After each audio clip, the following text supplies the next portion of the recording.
Boa noite a todos. Hoje daremos início ao nosso evento. Meu nome é Paulo, sou estudante do terceiro ano de fisioterapia da Universidade de Araraquara. Primeiramente, gostaria de lembrá-los que no decorrer de cada palestra apresentada, uma palavra-chave será exibida na tela.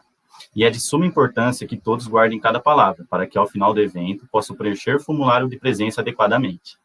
Assim, com imenso prazer, temos a honra de receber a ilustre presença do professor Dr. Carlos Marcelo Pastre, em nosso primeiro Congresso Digital e 17ª Jornada de Fisioterapia da Uniara.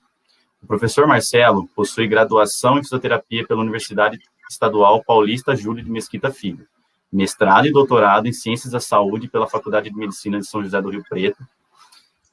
Atualmente é professor associado do Departamento de Fisioterapia e coordenador do Laboratório de Fisioterapia Desportiva, LAFID, da FCT Unesp, Presidente Prudente. Tem experiência na área de fisioterapia desportiva, com ênfase em lesões esportivas, estratégias para recuperação pós-exercício e prescrição de exercícios físicos. Foi presidente da Associação Brasileira de Pesquisa e Pós-Graduação em Fisioterapia, ABRA-PG-FT.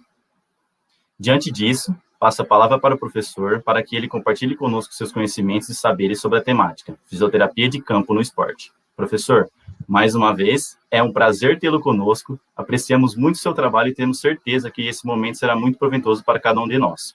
Uma excelente apresentação a todos. Obrigado, Paulo. Primeiramente, eu gostaria de agradecer o convite da comissão organizadora, especialmente em nome do professor André, que entrou em contato comigo, né? O André foi contemporâneo meu na minha formação em fisioterapia, e foi com muita satisfação que eu resolvi aceitar o convite, primeiro pelo histórico, né, pela memória afetiva ali do meu processo de formação, e também porque a cidade natal chama, né, eu como bom araraquarense não podia negar o convite, então é um prazer estar aqui com vocês. Bom, a dinâmica de hoje vai ser relacionada à fisioterapia de campo no esporte. Eu tenho uma experiência na área, do ponto de vista da minha formação e no âmbito da pesquisa. Eu quero compartilhar algumas coisas com vocês nesse sentido.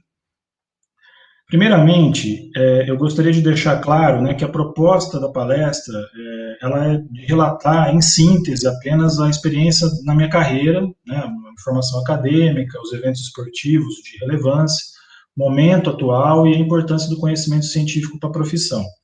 Além disso, vou apresentar um contexto histórico da fisioterapia esportiva relacionado ao gene do fisioterapeuta do esporte, né, onde surge aí o fisioterapeuta do esporte. E apresentar uma síntese sobre o raciocinar e o planejamento da atuação em campo do fisioterapeuta no esporte de alto rendimento. É importante, nesse sentido, né, entender que as informações elas vão ser mais superficiais, vão ser informações mais genéricas, com pouco aprofundamento, porque o assunto, o tema é vasto, então seria muito complexo aprofundar uma temática com vocês no espaço de tempo curto. Mas, obviamente, né, quem quiser ou quem se interessar por essa dinâmica de conhecimento, pode se aprofundar nos seus processos de formação. Muito bem. Então, como apresentação, né, só para vocês entenderem o contexto, né, quem está falando para vocês, eu tive uma experiência de prática esportiva de 82 a 94 na natação. Então, eu pratiquei o esporte, né, cheguei num rendimento elevado no âmbito esportivo, com treinamentos. Posteriormente, né, eu realizei estágios extracurriculares, né, de 95 a 96, já inserido na dinâmica de campo do esporte, com equipes esportivas de Presidente Prudente, no caso, onde eu tive minha formação.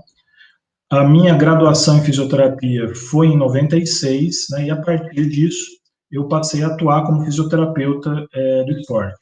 Então, eu atuei na CBAT e no Comitê Olímpico Brasileiro. A CBAT é a Confederação Brasileira de Atletismo, e no Comitê Olímpico Brasileiro entre 97 e 2005, constantemente, né? E aí depois eu ingressei na carreira acadêmica. E agora eu estou voltando para a CBAT num processo de consultoria. Já não trabalho mais em campo, mas eu estou fazendo algumas consultorias baseadas nas pesquisas que eu venho desenvolvendo. Fiz meu mestrado e doutorado em Ciências da Saúde, né, entre 2003 e 2005, né, eu defendi o meu mestrado em 2003, meu doutorado em 2005. todas as minhas pesquisas relacionadas à fisioterapia esportiva e basicamente às lesões de esporte. Eu assumo a cadeira da disciplina prática em fisioterapia esportiva em 2006 na graduação, na Unesp, a instituição que eu me formei.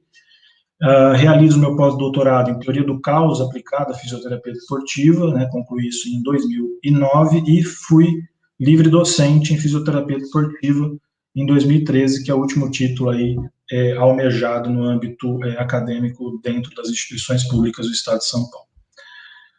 Muito bem, e aí, dentro desse contexto, né, dessa experiência direcionada que eu referi para vocês, eu queria só colocar, já que vai ter bastante aluno de graduação assistindo a palestra, né, as etapas de aquisição do conhecimento dentro da fisioterapia desportiva, né, e isso está relacionado, óbvio, aos níveis de formação. Então, a formação, vocês têm ali a graduação, onde você pode ou não ter a disciplina fisioterapia desportiva, né, se ela não está apresentada para vocês e ela não está disponibilizada em estágios, ao menos alguma experiência você vai ter dentro da área que normalmente ela fica, que é músculo-esquelético.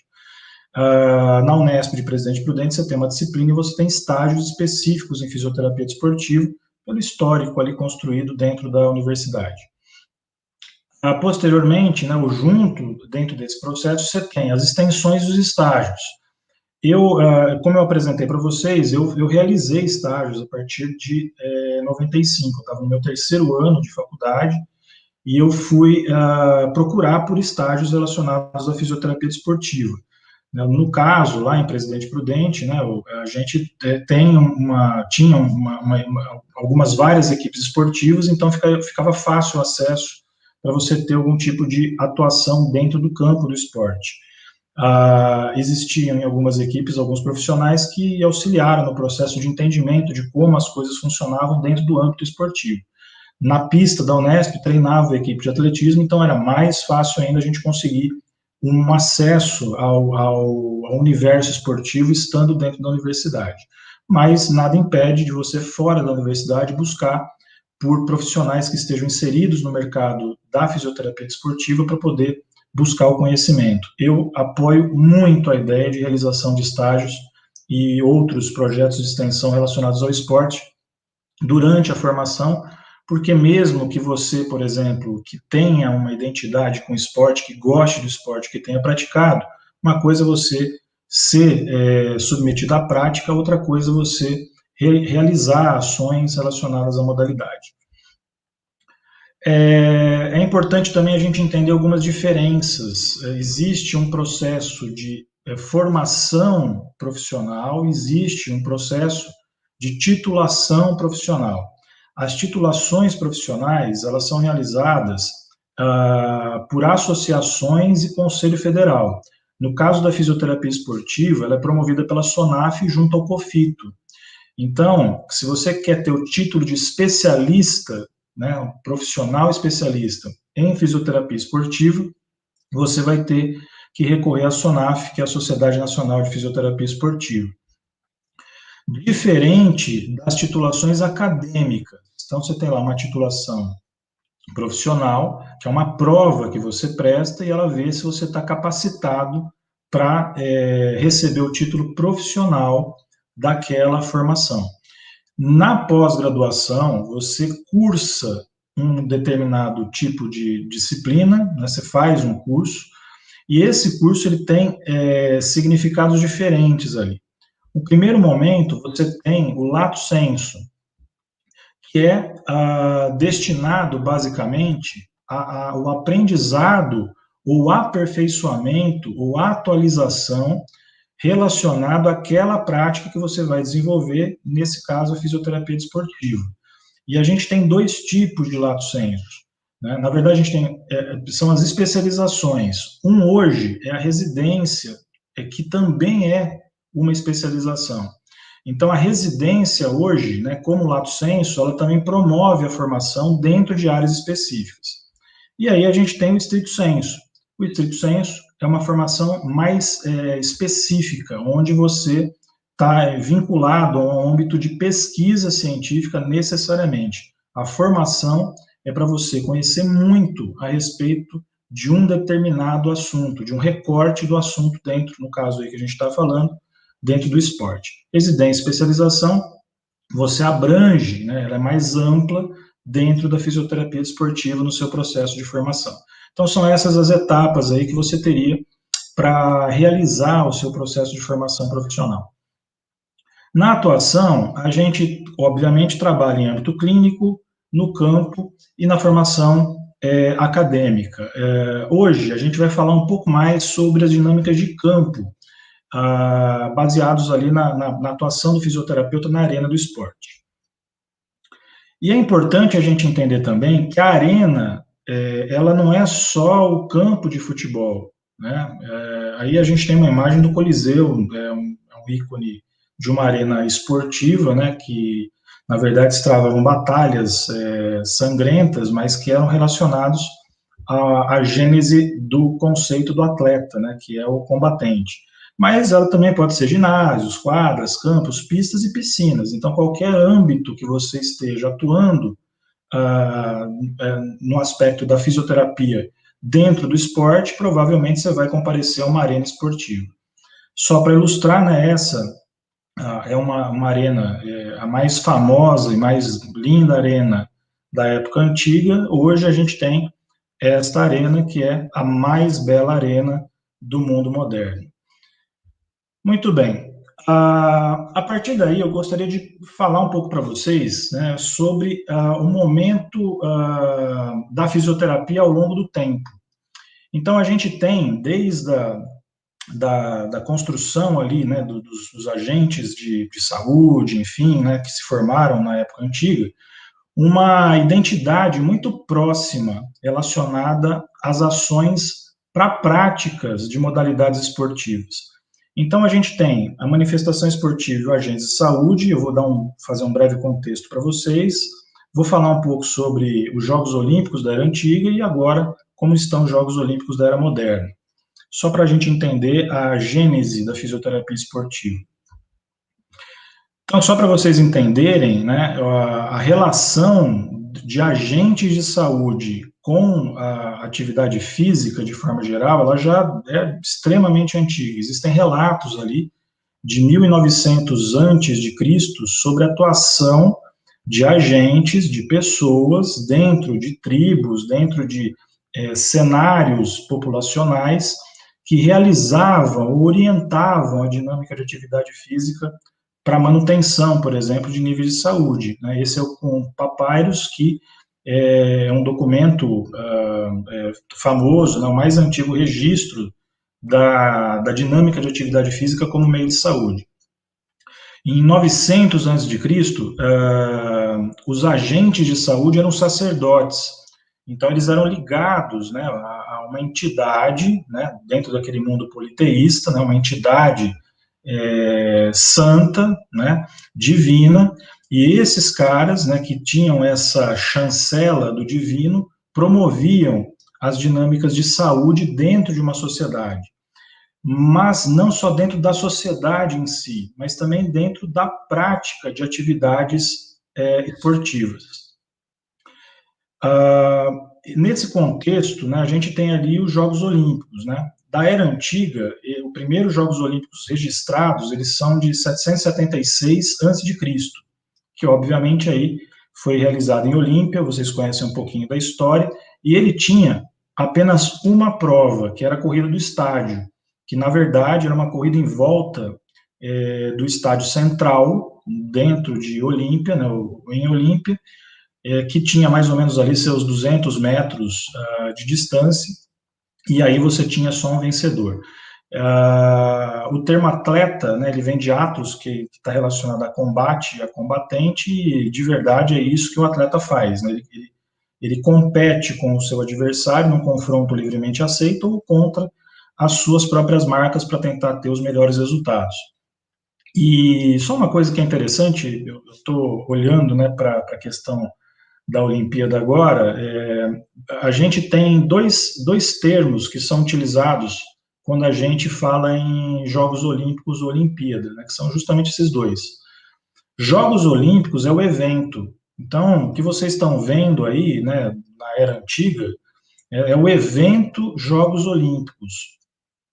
O intervalo de tempo entre uns Jogos Olímpicos e outros Jogos Olímpicos, que são de 4 anos, ele é determinado, né, e ele é tido como Olimpíada. Então, o termo Olimpíada nada mais é do que o intervalo entre um evento e outro.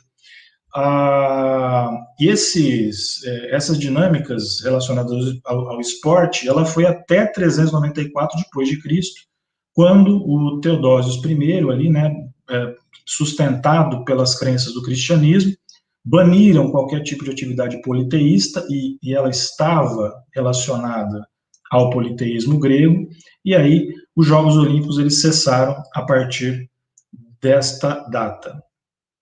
Na Era Moderna, né, ele foi retomado ali em 1896 pelo Pierre de Coubertin, foi em Atenas, na Grécia, ele renovou os votos, né, de novamente retomar com essa competição a cada 4 anos.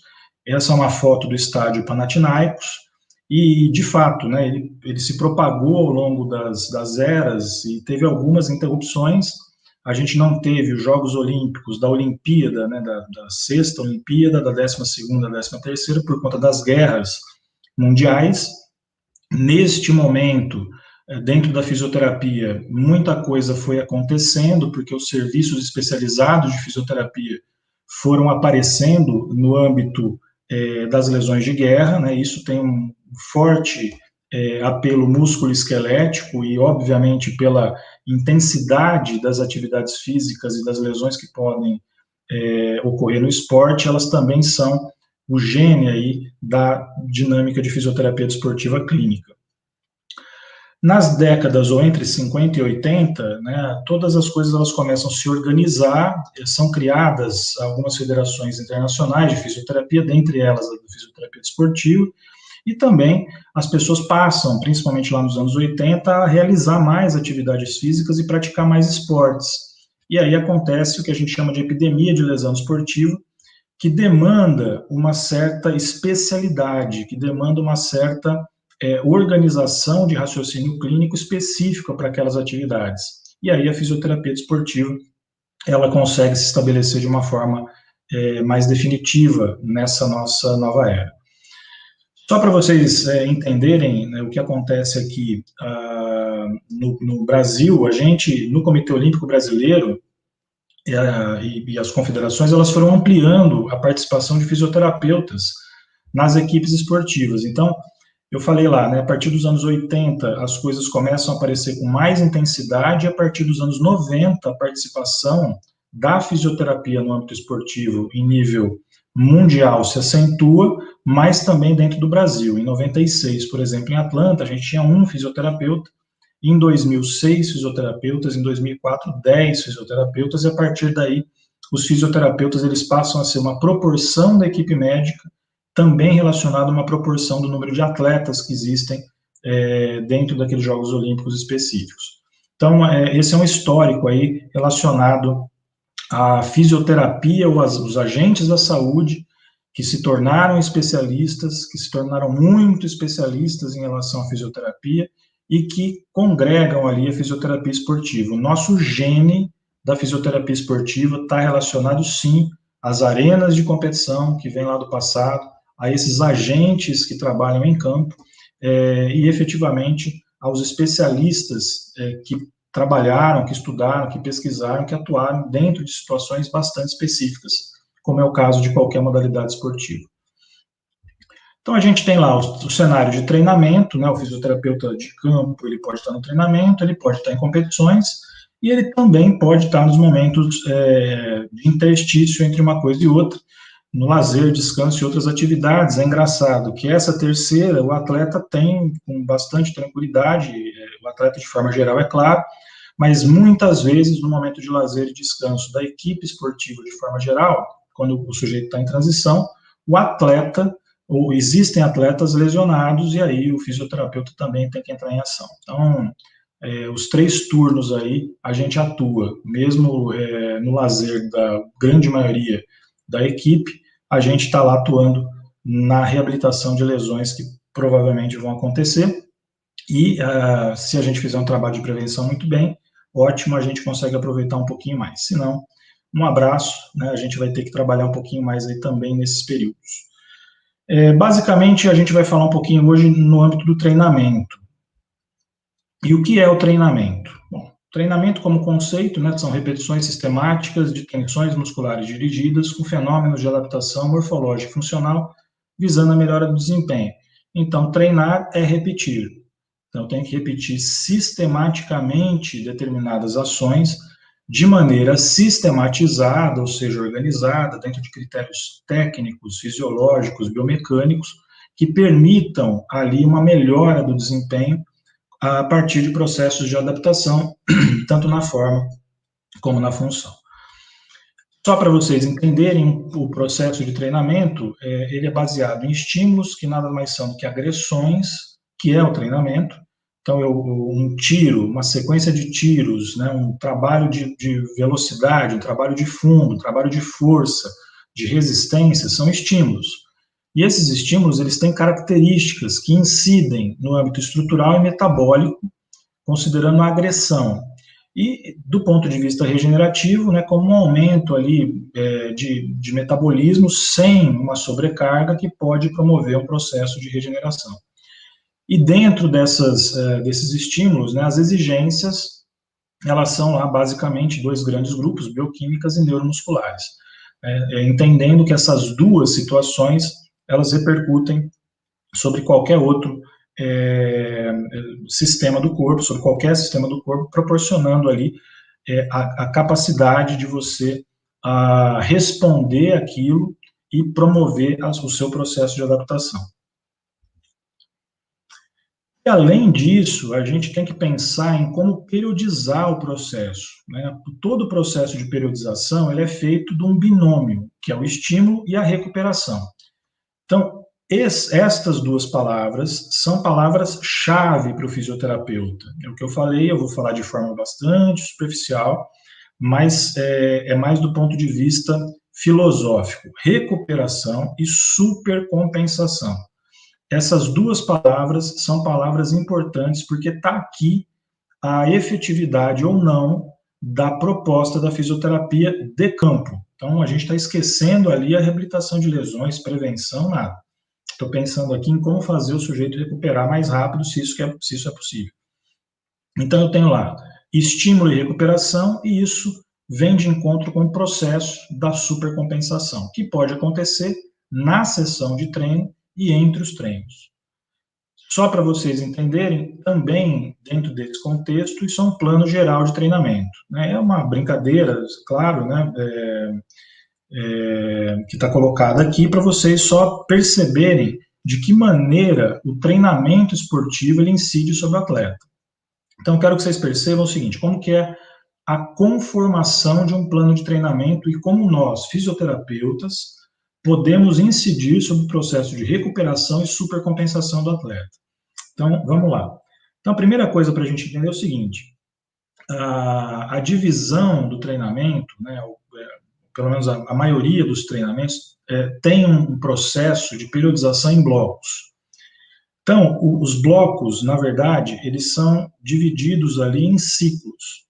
Um ciclo maior, então, onde está o meu mouse aqui, ó, o macrociclo, é basicamente o ciclo do objetivo. Então, eu tenho um começo e eu tenho um final, e no final deste ciclo completo, que podem ser por ano 2, que hoje em dia é mais difícil, mais 3 ou 4 ou 5 macrociclos, eu tenho sempre ali o objetivo central que vai estar no final do ciclo ou do macrociclo.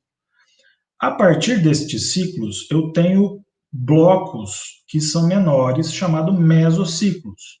Então, onde está esse anexo aqui, neste caso, este treinador, ele chama cada um desses blocos, desses anexos, de mesociclo. Então, este é um mesociclo, esse azulzinho, que é o bloco de preparação geral, mesociclo.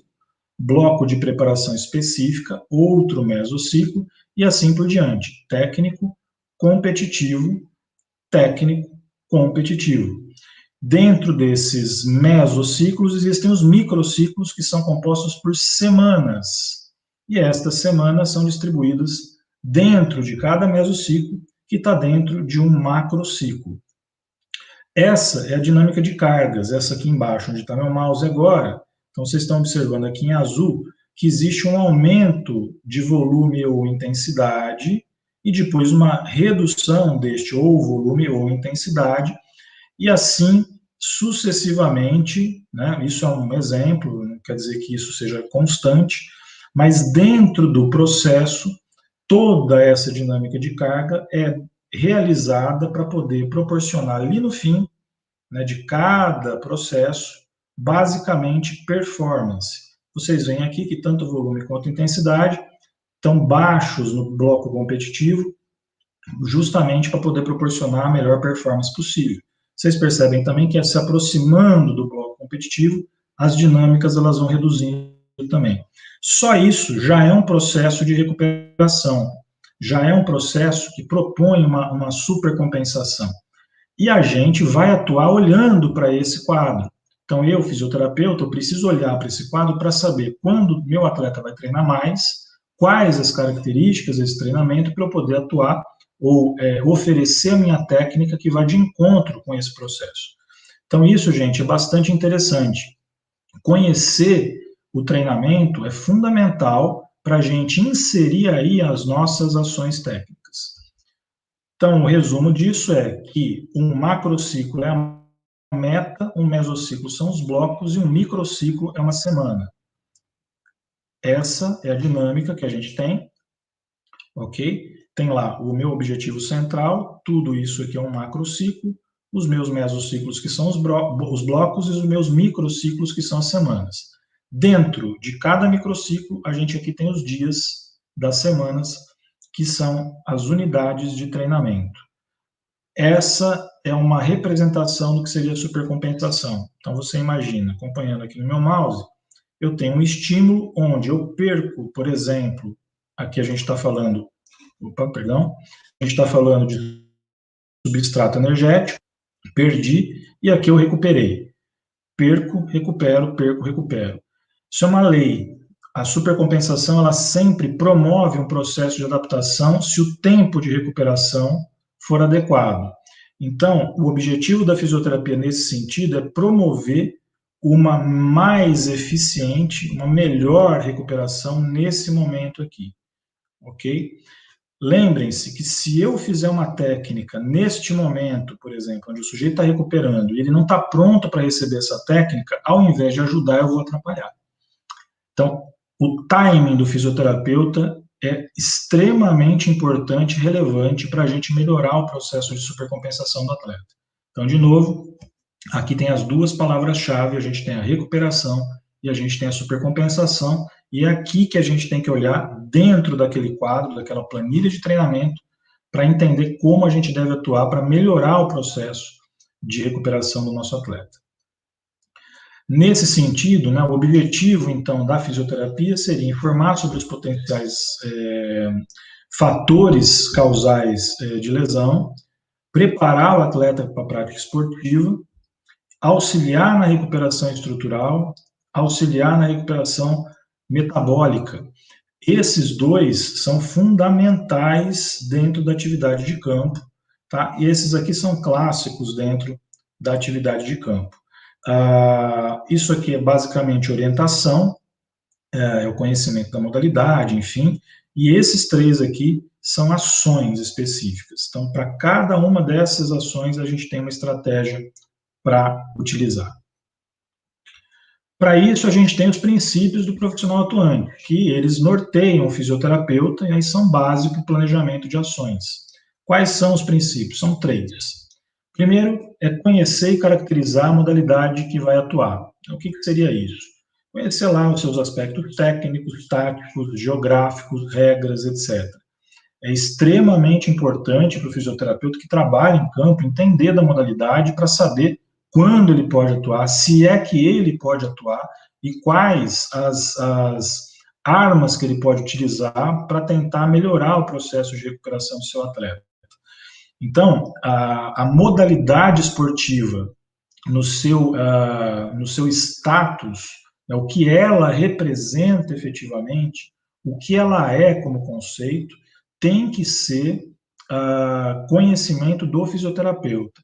Então, você pode conhecer muito do ponto de vista do músculo esquelético ou de recursos terapêuticos, mas se você não entender os aspectos do esporte que você está praticando, você vai ser limitado. Não que você não possa fazer um bom trabalho em âmbito de recuperação, mas nas dinâmicas de campo vai ser um grande limitador. Então, é importante que você conheça. Por exemplo, eu vim da natação como esporte e fui atuar no atletismo. Eu precisei conhecer a modalidade, eu precisei estudar a modalidade para poder entender todas as nuances que aconteciam dentro da modalidade. É um facilitador você conviver com um esporte qualquer um que seja? Claro, mas é muito importante você estar bastante atento ao conceito do esporte que você está atuando naquele momento. Bom, então maior entendimento sobre a modalidade é associado à assertividade. Então você é mais seguro ali, você é mais concreto nas suas posições. Quanto maior a intimidade com a modalidade, mais fácil a interlocução com atletas e comissão. É o jogo de cintura, é onde você vai propor as suas atividades. Se você tem o conhecimento, fica muito mais fácil de você chegar a uma interlocução que seja saudável junto ao seu atleta e junto ao treinador, principalmente. Bom, conhecer o substrato fisiológico e biomecânico do esporte é um outro princípio. O conhecimento das exigências estruturais e metabólicas da modalidade ajuda a interpretar níveis e momentos do estresse relacionados ao esporte. Isso é um aspecto também fundamental. É um pouco diferente do primeiro princípio, né? Não é só a modalidade em si, né? Não é o aspecto técnico, ou tático, ou filosófico da modalidade. Aí é o corpo do atleta e a resposta aos treinamentos que são proporcionados para ele naquele sentido. E a outra é conhecer a metodologia de treinamento aplicada na modalidade. Então, eu já mostrei ali um gráfico, uma planilha, por exemplo, de um treinamento. É extremamente interessante que você entenda aquele processo, porque ali, né, você vai ter a possibilidade de inserir a sua técnica dentro da periodização que o treinador está colocando para o atleta. Então, é naquele momento de conhecer a modalidade esportiva dentro do treinamento mesmo que o treinador está proporcionando, que você vai inserir os elementos relacionados ao processo de recuperação. Então, são os 3 princípios do fisioterapeuta atuante no esporte que devem ser reconhecidos para que você possa ter menos limitadores possíveis ali para poder proporcionar para o seu atleta uma recuperação mais adequada nas dinâmicas de campo. E a partir disso, né, eu tenho ali as fases de atuação. Então, o que faz a fase de atuação? Ela norteia o fisioterapeuta sendo a base para tomada de decisão. Então, os princípios, eles norteiam no raciocínio. E a fase de atuação te norteia no momento, na tomada de decisão naquele momento específico. Basicamente, a gente tem ali as 3 clássicas fases de atuação, são as fases sincrônica, que acontece antes e durante a prática esportiva, né, e ela tem como objetivo preparar o atleta para o esforço. Vejam que é bastante importante a gente entender que a fase sincrônica, ela tem o objetivo de preparar o atleta para o esforço. Ela não tem o objetivo de recuperar uma lesão do atleta, ela não tem o objetivo de fazer o sujeito deixar de ter dor naquele momento específico. Não, ela tem o objetivo central dela é preparar o sujeito para o esforço. E se eu extrapolo na minha técnica, se eu deixo a minha técnica mais invasiva, mais pesada, ao invés de ajudar, eu posso estar atrapalhando. Se eu considero uma técnica nova naquele momento, né, uma técnica experimental naquele momento, o sujeito não está acostumado com aquela técnica, provavelmente ele vai responder, e ainda que ele possa se sentir confortável com aquilo naquele momento, ele tem um tempo para adaptação. Então, a fase sincrônica, que é antes e durante a prática esportiva, basicamente ela é feita de elementos que já estão relacionados à vida do atleta, ao esquema do atleta, aos protocolos do próprio atleta, ou da equipe, evidentemente, que você está inserido. A fase primária, ela tem um número mágico aí, né, que vai até 2 horas após o esforço. Então, o que que acontece nessas 2 horas? O sistema nervoso autônomo, ele está voltando a funcionar. Ele está voltando a ter a capacidade de resposta. Gente, isso é bastante interessante, bastante importante. A escola espanhola ela trabalha com isso, né, e a gente também, né, eu comecei a trabalhar com isso muito cedo, com a proposta de que o sistema nervoso autônomo ele é um marcador interessante para a realização de técnicas. Por quê? Vocês lembram lá, né, que o sistema nervoso autônomo ele tem dois braços, né, ele tem o simpático e parasimpático, e basicamente ele controla as funções internas do organismo. Depois de uma atividade física muito intensa, eu tenho um desbalanço desse sistema. Provavelmente eu vou ter lá uma atividade simpática mais atuante, uma atividade parasimpática ainda em processo de equilíbrio.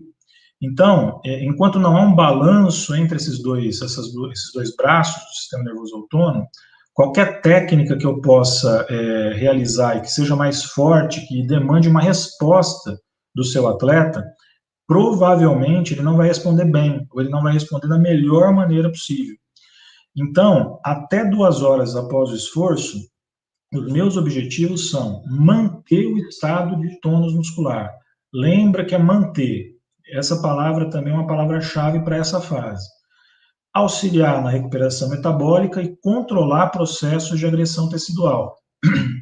Então, se eu tenho o meu organismo já machucado, já tenso, já ressentido da atividade física muito intensa, qualquer coisa mais invasiva ou mais agressiva provavelmente não vai contribuir para um processo rápido de recuperação. Então, o primeiro momento após a atividade física muito intensa é um momento de controle e não de restrição de fluxo importante, ou de pressões importantes, ou de estiramentos importantes.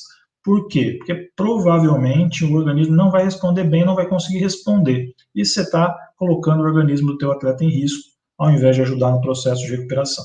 Então, essa é uma estratégia bastante importante. A fase primária é uma fase mais tranquila, é manutenção, e ela vai até 2 horas após o esforço. Por que 2 horas? Funcionamento autonômico, qualquer sujeito que seja, qualquer estresse que seja, dentro de um organismo normal, ou seja, sem qualquer tipo de doença específica, enfim, a gente está falando de um atleta, julgando aí que está tudo ok com ele, 2 horas, qualquer atleta, em qualquer modalidade, está recuperado. Pode se recuperar antes? A gente já viu que sim, a gente tem estudos que mostram que sim, mas vai depender aí do volume, da intensidade de treinamento que foi exposto a esse atleta, ok? 2 horas é uma fase é um momento de segurança, um intervalo de segurança para a gente, qualquer atleta estaria recuperado a partir disso. A fase secundária, então, da primária até 2, a fase secundária é após 2 horas depois do exercício. Qual que é o objetivo aí? Diferente da primeira, eu preciso eliminar. Então, eu tenho que eliminar o estado de hipertônus muscular e auxiliar na recuperação estrutural, também avaliando danos reais. Essa fase é uma fase que eu vou explorar um pouco mais o corpo do atleta. O hipertônus muscular é comum depois do exercício. As ligações de proteínas estão fortes, existem ligações fortes naquele momento. É natural que isso aconteça por conta dos processos de contração, os aspectos fisiológicos, os aspectos biomecânicos, microtraumas que podem proporcionar algum tipo de espasmo, enfim. Naquele momento primário, controla. Depois, não é legal que eu continue tendo isso. Então, danos maiores são facilmente identificados após 2 horas. Eles não se confundem mais com aquelas situações relacionadas ao esforço. Então, eu não vou forçar algo que me traduza numa lesão importante. Eu vou forçar em cima de coisas que eu entendo que precisam ser desfeitas a partir da atividade física que foi feita. Então, eu tenho dentro desse cenário que eu tenho disponível, né, se eu consigo entender que eu tenho que manter alguma coisa até 2 horas, depois de 2 horas, os meus sinais, quando eles acontecem, eles são mais relacionados ao que é um dano importante, e o que é uma resposta natural daquele atleta, principalmente quando eu conheço o atleta, eu posso incidir ali uma técnica um pouco mais forçada, um pouco mais intensa, ok? Muito bem, aí só para dar alguns exemplos, eu não vou também aprofundar em cada um dos cenários, mas é só para vocês entenderem como a gente tem que raciocinar, né, sobre técnica, princípios e fases. Então eu boto aí 3 técnicas que são clássicas dentro da fisioterapia de campo, né, todo mundo faz de alguma forma ou outra. Então, alongamento, massagem, crioimersão como exemplos. Então, só para a gente entender, né, o que eu quis dizer com aqueles cenários postos ali de princípio de profissional atuante e momento, né, que são as fases de atuação. Então, alongamento, ajuste de intensidade e volume é o momento e a periodização. Então, o que eu preciso? Avaliar dose e resposta, considerando a condição do atleta. Então, como exemplo, o que a gente sabe hoje, né, que alongamento, a prática sistematizada de alongamentos, em si, não previne lesão. Para que eu uso alongamento? Raciocínio, né? O que eu estou pensando ali sobre o alongamento? Bom, eu faço alongamento para ganhar amplitude. Legal, isso é verdade. Eu alongo, eu ganho amplitude de movimento. Se eu não preciso ganhar amplitude, eu devo fazer alongamento? Eu não devo fazer necessariamente alongamento se eu tenho as minhas amplitudes consideradas. Mas eu posso fazer alongamento para considerar ali um controle de tônus, para considerar uma sensação de movimento, de amplitude temporária? Posso, não há problema algum. Agora, para isso, eu preciso alongar forte o meu atleta? Eu preciso alongar com muita intensidade ou com muito volume o meu atleta? Atualmente, por exemplo, o que se prega é que os alongamentos sejam feitos de maneira dinâmica pelo próprio atleta, dentro do gesto da modalidade que ele vai fazer para preparar ele para o esporte. Então, se eu penso ali na fase sincrônica, eu posso fazer alongamento, mas esse alongamento ele tem que estar relacionado ao aquecimento. Alongamentos muito fortes nessa fase, ao invés de ajudar, podem atrapalhar a performance do atleta, que também existem evidências que acontecem. Alongar forte antes de uma prática esportiva que demande explosão muscular vai trazer algum tipo de prejuízo. Quer dizer que eu não possa fazer movimentos de estiramento? Posso, e eu devo durante o aquecimento para preparar o sujeito para o esporte. Então, a intensidade do alongamento, por exemplo, ela tem que ser pesada ao objetivo que eu quero do alongamento. Se eu não quero ganhar amplitude naquele momento, para que eu vou fazer um alongamento mais forte? Ao invés de ajudar, eu estou atrapalhando. Então, essa, por exemplo, dentre outras coisas que a gente pode pensar sobre alongamento dentro do período, deve ser uma atitude pensada. Outra, né, já que a gente está falando de fases, na fase primária, se eu fizer a opção, não quer dizer que eu precise, mas se eu fizer a opção de fazer alongamento, eu devo fazer forte o alongamento na fase primária? E parece que não, já que o meu controle de hipertônus tem que ser feito ali, não eliminação de hipertônus muscular, nem ganho de amplitude, não é o objetivo. Se eu for fazer alguma coisa mais forte, eu tenho que esperar pelo menos 2 horas de atividade física para fazer. Se é que eu quero fazer alongamento, não que seja necessário. Massagem, mesma coisa, eu tenho que ajustar a técnica de intensidade, ritmo, à fase de atuação. Posso fazer massagem na fase primária, na fase sincrônica? Posso, mas como deveria ser?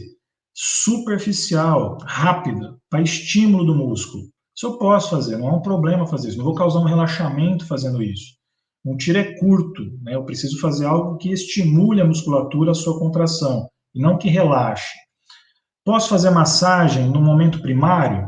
Posso, mas eu devo fazer uma massagem forte? De jeito nenhum, porque eu preciso controlar o hipertônus muscular e não eliminar o hipertônus muscular. Então, essa é a reflexão que o fisioterapeuta de campo tem que fazer, porque ele tem as armas, ele tem as ferramentas, ele tem a massagem, ele tem o alongamento, mas ele precisa ter o raciocínio, que estão lá dentro dos princípios do profissional atuante e das fases de atuação que vai nortear ali o momento. Então, vejam que eu estou falando, né, como forma filosófica de entender quando eu devo atuar ou não com cada uma das técnicas dentro da modalidade esportiva no campo da modalidade técnica, né, no campo esportivo. Crioimersão, né, que está na moda, todo mundo usa, enfim, né, o que é crioimersão? Quais os princípios? Quais as evidências? É simples decidir? e se faz sentido aplicar, qual seria o raciocínio clínico para isso, né, o racionale para isso? Bom, a crioimersão, na verdade, fora a gente não chama de crioimersão, né, imersão em água fria. Então, o que seria imersão em água fria? É uma imersão durante um tempo específico de exposição com temperaturas abaixo de 15 graus. Então, tem lá 14 graus centígrados, eu boto um sujeito dentro dessa água, 14 graus, eu já tenho uma imersão em água fria. Qual que é o princípio? Então, eu vejo muita gente fazendo um raciocínio equivocado em relação a crio, por exemplo, né? Vamos de trás para frente. O que tem de evidência sobre crio? Aí, as evidências mais claras que existem sobre crio, sobre a imersão em água fria, estão relacionadas à dor muscular tardia. Isso, assim, não tem muita dúvida de que ela age sobre a dor muscular tardia. Existe alguma evidência que ela também ajuda na recuperação autonômica, né? São menos estudos, enfim, mas tem estudos que mostram que ela melhora a capacidade, né, de funcionamento ou de balanço autonômico depois da sua exposição. Temperaturas, elas normalmente boas são entre 10 e 14 graus, e o tempo também, entre 10 e 14 minutos. Menos que isso de temperatura de tempo, mais que isso, você não está fazendo crio, menos que isso, ela pode ser mais agressiva do que você precisa fazer. Então, essas são as evidências. Qual que é o princípio? Ela, normalmente, né, o que a gente pensa ali é que existe um processo de constrição. Existe, na verdade, a constrição, mas existe um redirecionamento de fluxo sanguíneo, e isso melhora, né, do ponto de vista o tônus muscular, pode ajudar na manutenção do tônus muscular.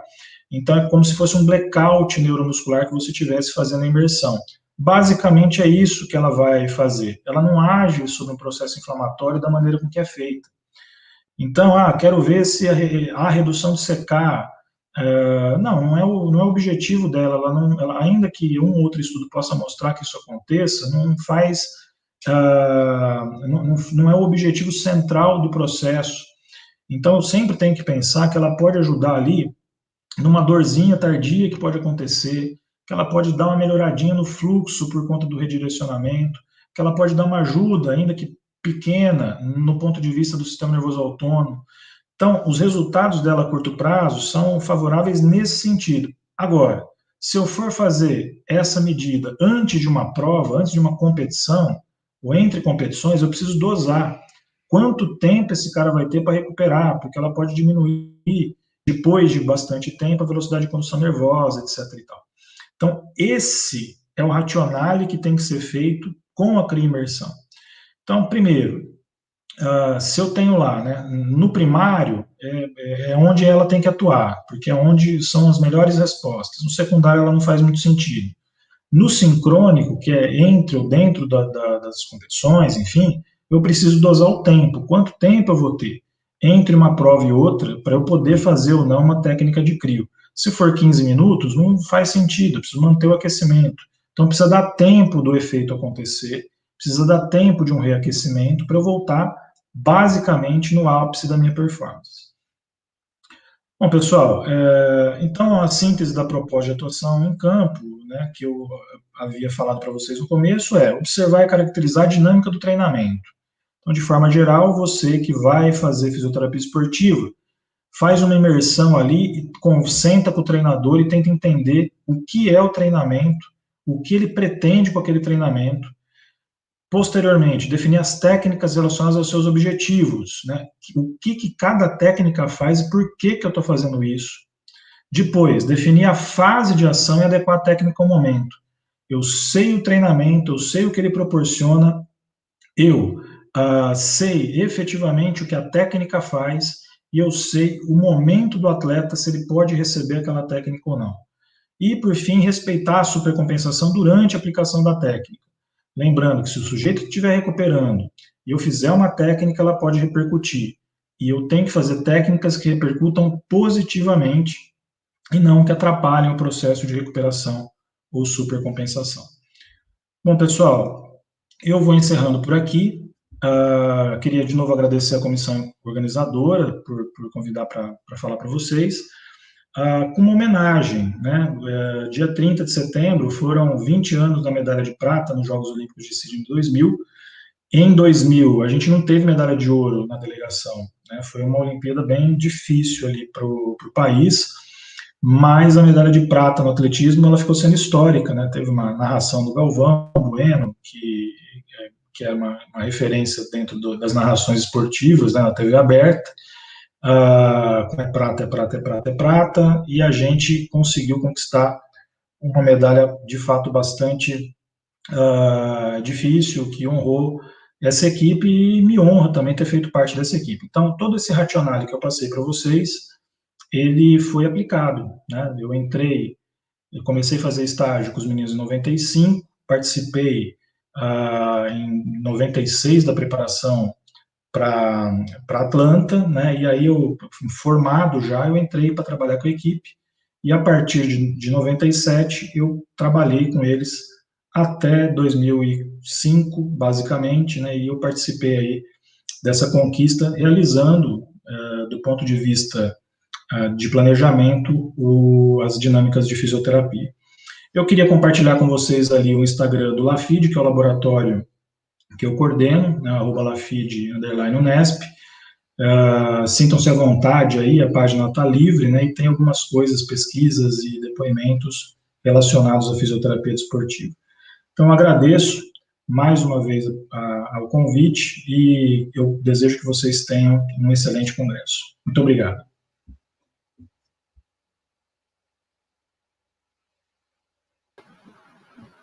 Professor, muito obrigado pela apresentação, gostamos muito. E selecionamos 2 perguntinhas para você. Posso passar? Pode. Eu acho que eu vou passar as 2 juntas, e aí, pelo que eu interpretei, elas são um pouquinho ligadas, aí o professor, acho que responde as 2 numa fala só. Bom, perante toda a sua experiência que você carrega nessa área, né, como que o fisioterapeuta lida com os desafios de se trabalhar com um atleta de alto rendimento? E também sobre a questão da interdisciplinaridade, de qual que é a importância do físio, da relação do físio com todos os outros profissionais envolvidos na modalidade. Bom, assim, para vocês entenderem o contexto, em Sydney, eu tinha 25 anos de idade. Era moleque, eu comecei a trabalhar com alto rendimento com 21. Minha primeira competição internacional, eu tinha 22 anos de idade, né, foi no Campeonato Mundial de Atenas, na Grécia, né, a gente foi bronze com o Ney, eu trabalhava diretamente com o Claudinei Quirino. E fazendo tudo isso que eu falei para vocês, é o raciocínio, né, claro que isso tem que ser planilhado, organizado e tal, mas aí a gente precisaria de um tempo muito maior para explorar. Mas o raciocínio, gente, é exatamente esse, ele não muda até hoje. Então, assim, quais são os desafios? Na verdade, você tem que ter, como todo processo de liderança, você precisa estudar, você precisa ter o conhecimento, né?